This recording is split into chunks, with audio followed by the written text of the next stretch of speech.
राष्ट्रवादी काँग्रेसच्या कार्यालयाला भेट देणार आहेत। या ठिकाणी पदाधिकाऱ्यांची भेट घेणार आहे। आपण बघू शकतोय की सकाळी आत्ताच या पहाटे राष्ट्रवादीचे पदाधिकारी जे आहेत ते या ठिकाणी जमलेले आहेत आणि अजितदादांच्या स्वागतासाठी या ठिकाणी जेसीबी देखील सज्ज आहेत। त्यांच्यामधून पुष्पवृष्टी अजितदादांवरती करण्यात येणार आहेत आणि अजितदादा आज धुळ्यात आल्यानंतर रात्री उशिरा ते धुळ्यात पोहोचले आणि आज पहाटेच सकाळी 6:30 वाजता ते कार्यालयाला भेट देणार आहेत, कार्यकर्त्यांच्या भेटी घेणार आहेत। याच्यामुळे एक अतिशय उत्साहाचं वातावरण सध्या या ठिकाणी बघायला मिळते। आपण बघू शकतोय की बॅनरवरती भावी मुख्यमंत्री असा देखील अजितदादांचा उल्लेख असलेले बॅनर सध्या धुळे शहरामध्ये लावण्यात आले आहेत आणि अजितदादांच्या दौऱ्यामुळे या ठिकाणच्या पदाधिकाऱ्यांमध्ये एक उत्साहाचं वातावरण आहे।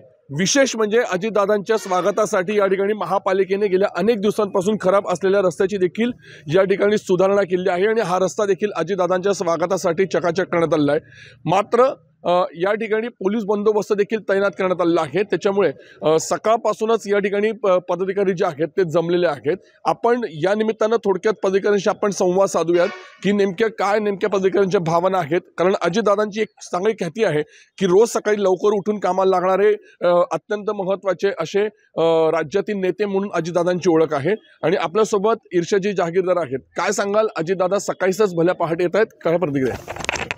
बघा, अजितदादांचा अनेक वर्षापासून एक कार्यक्रम करायची एक पद्धत आहे की ते सकाळी लवकर कार्यक्रमाला सुरुवात करतात आणि त्यांचे कार्यक्रम सकाळी 6:30 वाजता एक पब्लिक कार्यक्रम चालू होतात। तसे दादा काम करत असताना 5:30-6 वाजता विकास कामांची पाहणी करणे हे काम करत असतात। तर आज त्यांचा कटोकट कार्यक्रम असल्यामुळे सोलापूर जिल्ह्यामध्ये प्रचंड मोठ्या प्रमाणात कार्यक्रम असल्यामुळे आम्ही विनंती केल्यामुळे त्यांनी धुळे शहराला सकाळी 6:30चा वेळ दिला आहे। तर या ठिकाणी येऊन ते कार्यकर्त्यांशी चर्चा करणार, चर्चा केल्यावर कार्यकर्त्यांचं मनोबल वाढायचं काम होतं आणि निश्चित धुळे शहर राष्ट्रवादी काँग्रेस पार्टी हे जनतेच्या प्रश्नांसाठी भांडत राहते आणि त्याच्यात आम्हाला नेहमी अजितदादा यांची साथ भेटती।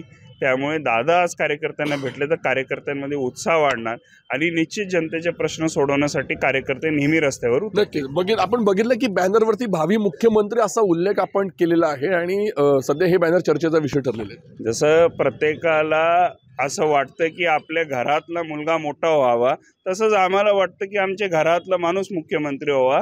आणि एक गोष्ट आहे बघा, एकदम स्पष्टपणे सांगू इच्छितो की दादा मुख्यमंत्री झाले तर ह्या महाराष्ट्राला 20-25 वर्ष ते पुढे घेऊन जाऊ शकतात। त्यांचे निर्णय क्षमता आहे आणि जे इश्यूज बेस्ड ते निर्णय घेऊ शकतात, डिसिजन घेऊ शकतात। तर निश्चित महाराष्ट्राची प्रगती झाल्याशिवाय राहणार नाही हे ठाम विश्वास आहे, म्हणून आम्हाला वाटतं की त्यांनी मुख्यमंत्री व्हावा। नक्कीच आपण बघितलं की अजितदादा सकाळी 6:30लाच कामाला सुरुवात करतात, कार्यकर्त्यांना भेटतात, पदाधिकाऱ्यांना भेटतात आणि आपल्या दिवसाची सुरुवात करत असतात। याच्यामुळे आज सकाळी 6:30 वाजताच अजितदादा या ठिकाणी भेट देणार आहेत आणि कार्यकर्त्यांमध्ये वेगळा उत्साह पाहायला मिळतोय। धनंजय दीक्षित, एबीपी माझा, धुळे। एबीपी माझा, उघडा डोळे बघा नीट।